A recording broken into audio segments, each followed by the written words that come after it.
نحمده ونصلي ونسلم على رسوله الكريم اما بعد فاعوذ بالله من الشيطان الرجيم بسم الله الرحمن الرحيم يا صاحب الجمال ويا سيد البشر من وجهك المنير لقد نفر القمر لا يمكن الثناء كما كان حقه بعد از خدا بزرگ تو یہ قصہ مختصر وَأَحْسَنُ مِنْكَ لَمْ تَرَ قَطُّ عَيْنِي وَأَجْمَلُ مِنْكَ لَمْ تَلِدِ النِّسَاءُ خُلِقْتَ مُبَرَّأً مِنْ كُلِّ عَيْبٍ كَأَنَّكَ قَدْ خُلِقْتَ كَمَا تَشَاءُ بَلَغَ الْعُلَا بِكَمَالِهِ كَشَفَ الدُّجَى بِجَمَالِهِ حَسُنَتْ جَمِيعُ خِصَالِهِ صلو علیہ وآلہ اللہم صلی وسلم وبارک علی سیدنا و مولانا محمد وبارک وسلم وصلو علیہ۔ آج درس الادب المفرد کے ساتھ حاضر ہیں۔ ہم باب نمبر 35 اور حدیث نمبر 69 تک کے مضمون کو مکمل کر چکے تھے۔ آج کا درس باب نمبر 36 اور حدیث نمبر 70 سے ہم شروع کر رہے ہیں۔ امام بخاری رحمۃ اللہ علیہ نے باب باندھا ہے، باب من وصل رحمہ فی الجاہلیت ثم اسلم، کہ جس نے دور جاہلیت میں صلہ رحمی کی پھر اسلام لے آیا، اس کا بیان۔ صلہ رحمی سے مراد یہ ہے کہ جب بندہ اس ایمان لانے سے پہلے کوئی اچھا کام کرتا ہے، اس کا اجر تو نہیں ملتا، اس کا آخرت میں اجر تو نہیں ملتا، اس کی نیکیوں میں اضافہ تو نہیں ہوتا، لیکن چونکہ وہ ایک اچھا عمل کر رہا ہوتا ہے تو اس کا بدل اللہ اس کو دنیا میں ہی دے دیتا ہے۔ تو اس موضوع پر یہ حدیث ہے، امام زہری سے روایت ہے کہ مجھے حضرت عروہ بن زبیر رضی اللہ تعالیٰ عنہ نے خبر دی کہ حضرت حکیم بن حزام رضی اللہ تعالیٰ عنہ نے ان کو بتایا کہ انہوں نے نبی پاک صلی اللہ علیہ وآلہ وسلم سے عرض کیا، آپ میرے امور کے بارے میں کیا خیال فرماتے ہیں جو میں نے زمانے جاہلیت میں کیے، یعنی کہ صلہ رحمی کرنے، غلام آزاد کرنے، صدقہ دینے کے متعلق، میرے لیے ان میں اجر ہے؟ تو حضرت حکیم نے کہا کہ رسول اللہ صلی اللہ علیہ وآلہ وسلم نے فرمایا، تو انہی گزشتہ امور خیر کی وجہ سے ہی اسلام لایا ہے، یعنی اپنے نیک کاموں کے اجر میں تجھے اسلام کی دولت نصیب ہوئی ہے۔ یعنی یہ جو اچھے عمل کرتے ہو، اس کا جیسے کوئی مسلمان عمل کرتا ہے اور اس کو اجر ملتا ہے، اس کی نیکیوں میں اضافہ ہوتا ہے، اس کو آخرت کی برکات عطا ہوتی ہے، یوں اگر کوئی بندہ ایمان کی حالت میں نہیں ہے، یہ عمل کرتا ہے تو اس کو ثواب تو نہیں ملتا کیونکہ وہ مسلمان ہی نہیں ہے۔ ہاں، آپ نے فرمایا کہ یہ جو مسلمان ہو گئے ہو، یہ جو دنیاوی اچھے عمل کرنے کے بدل تمہیں ملا ہے، تو اللہ تعالیٰ نے تمہیں یہ جو نیک کام تم اچھے صلہ رحمی کرتے تھے، لوگوں کی مشکلات میں کام آتے تھے، تو انہی کی بدولت اللہ تعالیٰ نے تمہیں ایمان کی دولت دی تھی۔ ہاں، اب مسلمان ہونے کے بعد جتنے بھی امور خیر کرو گے یا جتنے بھی امور خیر کیے جائیں گے، اس میں سب معجور ہوں گے اور معجور ہوتے ہیں۔ اور اس میں یہ بھی بات آپ کو گزارش کروں کہ بندہ پہلے گناہ کرتا ہے، لیکن جب وہ مسلمان ہو جاتا ہے تو ایمان کی برکت سے اس کے پیچھے والے گناہ معاف ہو جاتے ہیں، جو دورہ جاہلیت میں حالت کفر میں اس نے کیے ہوتے ہیں، وہ معاف ہو جاتے ہیں۔ اور پھر اس کے بعد جب وہ ایمان لے آتا ہے تو ایمان لانے کے بعد پھر وہ جتنی نیکیاں کرتا ہے اس کی نیکیاں لکھی جاتی ہیں، اگر وہ اس میں گناہ کرے تو پھر گناہ لکھا جاتا ہے۔ اس حدیث پاک کے تحت حضرت علامہ مولانا غلام رسول سعیدی رحمۃ اللہ علیہ نعمت الباری کی جلد نمبر 3 صفحہ نمبر 650 کے اوپر اس حدیث کے تحت لکھتے ہیں کہ اس کا ایک معنی یہ ہے کہ تمہاری فطرت اور سرشت بہت عمدہ تھی، جس کو تم نے جاہلیت میں بھی محفوظ رکھا، اس سرشت سے تم اسلام میں فائدہ اٹھاؤ گے، نیک کاموں میں وہ سرشت تمہاری مدد ہوگی۔ ایک معنی اس کا انہوں نے یہ بیان کیا۔ پھر کہتے ہیں زمانہ جاہلیت میں جو تم نے نیک کام کیے تھے ان پر جو تمہاری تعریف و تحسین کی گئی تھی وہ اب اسلام میں بھی باقی محفوظ رہی۔ ایک اس حدیث پاک کا معنی یہ بیان کیا کہ زمانہ جاہلیت میں تم نے جو نیک کام کیے تھے انہی کی برکت سے تم کو اسلام لانے کی توفیق ملی۔ یہ زیادہ عمدہ معنی ہے اور حدیث پاک کی نص سے زیادہ واضح کہ جو تم اسلام سے پہلے معاشرتی طور پر یا ایک کمیونٹی میں رہنے کے لیے اچھے عمل کرتے تھے جس سے لوگوں کو راحت ملتی تھی، یہی وجہ ہے کہ ان اچھے کاموں کی وجہ سے تمہیں اسلام کی توفیق بھی دے دی اللہ رب العزت۔ لیکن یہ بات ذہن میں رکھ لیں کہ کافر ایمان جب تک نہیں لاتا، حالت کفر میں جتنے بھی نیک اعمال کرتا ہے اس کا اجر کبھی بھی اس کو نہیں ملتا جیسے مسلمان نیک عمل کرتا اس کو اجر ملتا۔ آگے باب نمبر 37 ہے اور حدیث نمبر 71۔ اس باب کا عنوان امام بخاری رحمۃ اللہ علیہ نے قائم کیا ہے مشرک رشتہ دار سے صلہ رحمی کرنا اور اسے ہدیہ دینے کا بیان، اس کی مدد کرنے کا بیان۔ حضرت ابن عمر رضی اللہ تعالی عنہما سے روایت ہے کہ حضرت فاروق اعظم رضی اللہ تعالیٰ عنہ نے ایک ریشمی حلہ بکتے ہوئے دیکھا تو انہوں نے عرض کی یا رسول اللہ صلی اللہ علیہ وسلم اگر آپ اسے خرید لیں اور جمعہ کے دن اور جب آپ کے پاس وفود آئیں اس کو پہنا کریں تو بہت اچھا ہے۔ یعنی کہ ان کے ذہن میں یہ تھا کہ جیسے دنیا کے بادشاہ ہوتے ہیں وہ اس طریقے سے عالی شان انداز میں بیٹھے ہوتے ہیں تاکہ ان کی تمکنت نظر آئے لوگوں کو۔ تو عرض کی حضور آپ ہمارے بادشاہ ہیں اور اللہ رب العزت نے آپ کو نبی آخر الزماں بنا کر بھیجا، رسول معظم بنا کر بھیجا، تو ہم چاہتے ہیں کہ جب دنیا کے وفود آپ کی طرف آئیں تو آپ بھی تمکنت کے ساتھ بیٹھے ہوں۔ تو آپ صلی اللہ علیہ وآلہ وسلم نے فاروق اعظم رضی اللہ تعالیٰ عنہ، آپ نے فرمایا اے فاروق اعظم رضی اللہ تعالیٰ عنہ اسے وہ پہنے گا جس کا آخرت میں کوئی حصہ نہیں۔ پھر حضور علیہ السلام کی بارگاہ میں اس جیسے حلے ہدیہ کیے گئے تو آپ نے ان میں سے ایک حلہ حضرت فاروق اعظم کو ہدیہ کیا۔ تو حضرت فاروق اعظم رضی اللہ تعالی رسول اللہ صلی اللہ علیہ وسلم کی بارگاہ میں آئے، انہوں نے عرض کی یا رسول اللہ صلی اللہ علیہ وآلہ وسلم، اور عرض کیا یا رسول اللہ آپ نے میری طرف یہ بھیجا اور میں آپ سے اس کے متعلق وہ سن چکا ہوں جو آپ نے فرمایا تھا۔ تو آپ صلی اللہ علیہ وسلم نے فرمایا میں نے یہ آپ کو پہننے کے لیے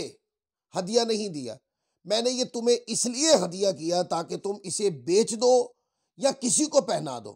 بس حضرت فاروق اعظم رضی اللہ تعالیٰ نے وہ حلہ اپنے ایک ماں جائے بھائی کو ہدیہ دے دیا جو مشرک تھا۔ اب اس میں کئی پیغام، ایک تو یہ کہ جب فاروق اعظم رضی اللہ تعالیٰ نے عرض کی یا رسول اللہ آپ بھی یہ تمکنت والا لباس پہن کے بیٹھے تاکہ دنیا کے وفود آئیں اور جیسے ان کے بادشاہوں کی تمکنت نظر آتی ہے تو آپ کی بھی تمکنت ظاہر ہونی چاہیے۔ اس پر حضور علیہ السلام نے نصیحت کی کہ یہ دنیا ہے، یہ دنیا کا مال و متاع ہے، یہ دنیا کے عیش و عشرت ہے، اگر اس کے پیچھے پڑ جائے تو اس کا آخرت میں کوئی حصہ نہیں۔ اور یہ بہت بڑی نصیحت تھی فاروق اعظم رضی اللہ تعالیٰ عنہ کے لیے۔ اور اس کے بعد پھر حضور کی بارگاہ میں اس طرح کے تحفے آتے، آپ نے ایک جبہ حضرت فاروق اعظم کی طرف بھیجا، انہوں نے گزارش کی یا رسول اللہ میں تو آپ سے اس موضوع پر بہت اہم نصیحت سن چکا ہوں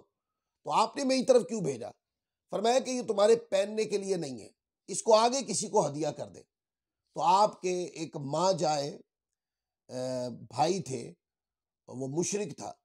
تو آپ نے ان کو ہدیہ دے دیا۔ اب اس حدیث پاک کا جو مین خلاصہ ہے وہ یہ ہے کہ آپ مشرک کے ساتھ بھی احسان اور دنیاوی سطح پر اس کو مدد فراہم کر سکتے ہیں، بشرط یہ کہ پہلے اگر آپ کے پاس کوئی مسلمان ہے اور مسلمان فقیر ہے، یتیم ہے اور وہ مدد کا طالب ہے تو اول اس کی مدد کریں، اور جب آپ دیکھتے ہیں کہ کوئی اولاً مدد کا طالب نہیں ہے تو پھر کوئی کافر بھی مدد کا اہل ہو کہ اس کی مدد کی جائے تو دنیاوی طور پر اس کی مدد کی جا سکتی ہے۔ پر اس سے مراد کوئی بندہ کافر کی صحبت پہ بیٹھنا نہ مراد لے، بلکہ اس سے صرف حسن سلوک جو دنیاوی کمیونٹی میں ہوتا ہے، کیونکہ اسلام احسان کا دین ہے، انسانیت پر احسان کرتا ہے۔ اسلام نے قانون و ضوابط جو ہے وہ صرف ایمانی سطح پر ہی فقط عطا نہیں فرمائے، بلکہ انسانی سطح پر بھی عطا فرمائے۔ دنیا سیکھتی ہے اسلامی قانون سے۔ پھر آگے دیکھیں، باب نمبر 38 ہے اور حدیث نمبر 72۔ اس کا امام بخاری رحمۃ اللہ علیہ نے جو باب باندھا ہے وہ یہ ہے، بابو تعلموا من انسابکم ما تصلون به ارحامکم۔ یہ باب کا عنوان ہے کہ تمہارا اپنی خاندانی نسبتوں کو جاننا تاکہ تم ان کے ساتھ صلہ رحمی کر سکو۔ یہ بھی امام زہری رحمۃ اللہ علیہ سے روایت ہے، کہتے ہیں کہ مجھ سے حضرت محمد بن جبیر بن مطعم نے بیان کیا کہ حضرت جبیر بن مطعم رضی اللہ تعالیٰ عنہ نے ان کو بتایا کہ انہوں نے حضرت فاروق اعظم رضی اللہ تعالیٰ عنہ کو فرماتے ہوئے سنا، جب آپ منبر پر تشریف فرما تھے اور فرما رہے کہ تم اپنی نسبتوں کا علم رکھو، پھر اپنے رشتہ داروں سے صلہ رحمی کرو۔ اللہ کی قسم کبھی آدمی اور اس کے بھائی کے درمیان کوئی چیز ناراضگی اور رنجش ہوتی ہے، اور اگر وہ جان لے جو اس کے اور اس کے رشتہ دار کے درمیان داخل ہے تو یہ اس کی عزت پر کبھی حرف نہ آنے دے۔ یعنی کہ ایک ترغیب ہے کہ اپنی نسبتوں کو پہچانے، رشتہ داروں کو پہچانے،